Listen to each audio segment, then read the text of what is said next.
Pele Broberg, member of the Greenlandic Parliament, leader of the opposition party Naleraq. I started by asking him whether the reports that Donald Trump has ordered an invasion into Greenland, if those plans were true. None whatsoever. We issued a joint statement, all the political parties, us included, last Friday, 2 days ago.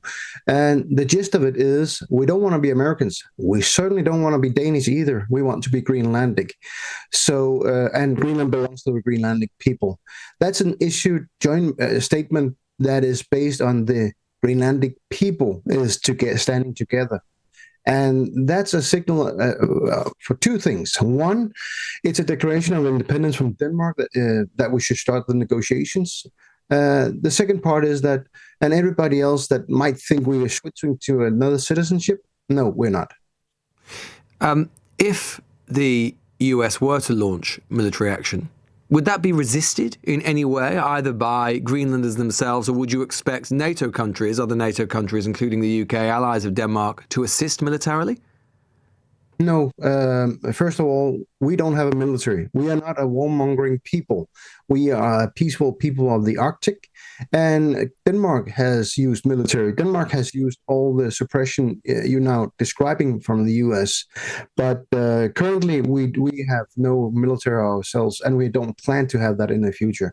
So I think the only thing we will rely upon is the international community and the basically goodwill of the American people in the long run. Is the prospect of American military intervention something that is being seriously considered within Greenland? Well, basically, there are two schools of thought here. One, we should be worried and can't do anything about it. Or the second, we don't worry about it because we can't do anything about it. So I belong to the second part.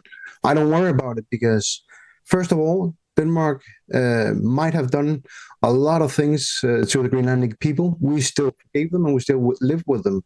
The second part is that the US has always been defending Greenland. And I think one of the things that will come of this is the meeting next week, hopefully, between our foreign ministers, and actually get a clarification of what is it that worries the Americans so much that they feel a need to own Greenland. Not that the Inuit will ever approve of that, but again, everybody is seeking this protection and defense of the US, including Ukraine, which everybody is encouraging. And for some reason, there's something gone wrong with regards to Greenland. And I think that's diplomacy and communication. The United States government claims that it is necessary for US and indeed NATO NATO security, the internal security of NATO, for the US to annex or to possess or to have greater influence at the very least over Greenland because of Russian and potentially Chinese interference. They claim that Denmark is unable or unwilling to defend Greenland. As you yourself say, Greenland has no military of its own, so Greenland cannot do it. Do those arguments have any credibility whatsoever? Yes, that's just facts. Because we signed an agreement with US, the Greenlandic government did, in 2020, saying that Greenland is vital for the defense of North America and thereby the US. So that's not a secret.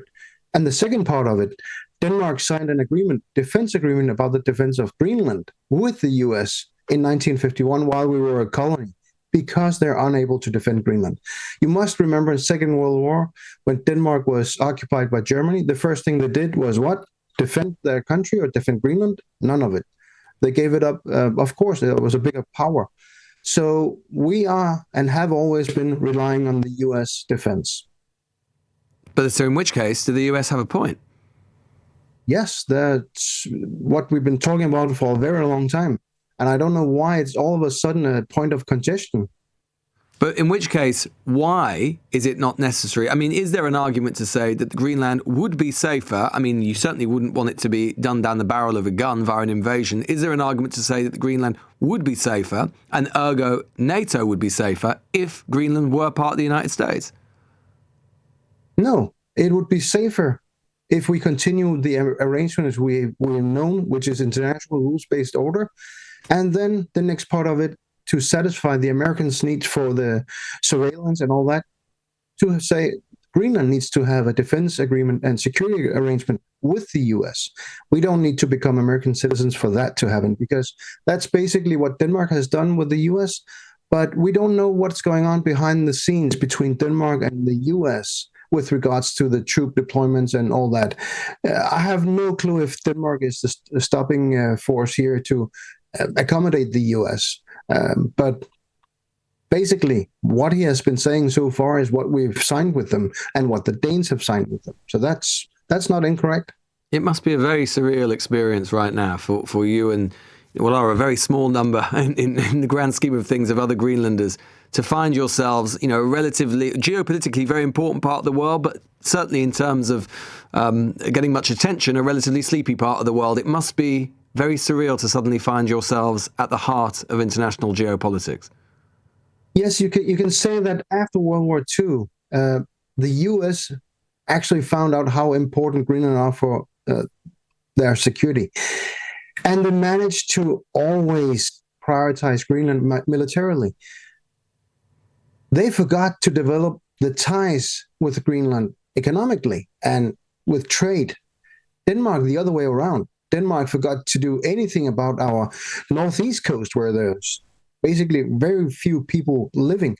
And instead of that, only developed the economic ties and use their colonial ties to Greenland to actually further their economy, not ours.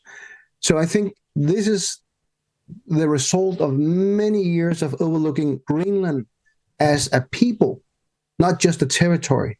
And I think it'll be interesting to see the meeting that will be set up. I have no idea when it will be between our foreign ministers to actually hear what is it the U.S. is proposing. Are Greenlanders scared right now? Yes, rightfully so, because for a year now, we've heard that we're going to be invaded. We still haven't seen anybody but Danish military invading us, NATO troops being here. So again, it's kind of crying wolf, and it's the different wolf that keeps coming, not the American wolf.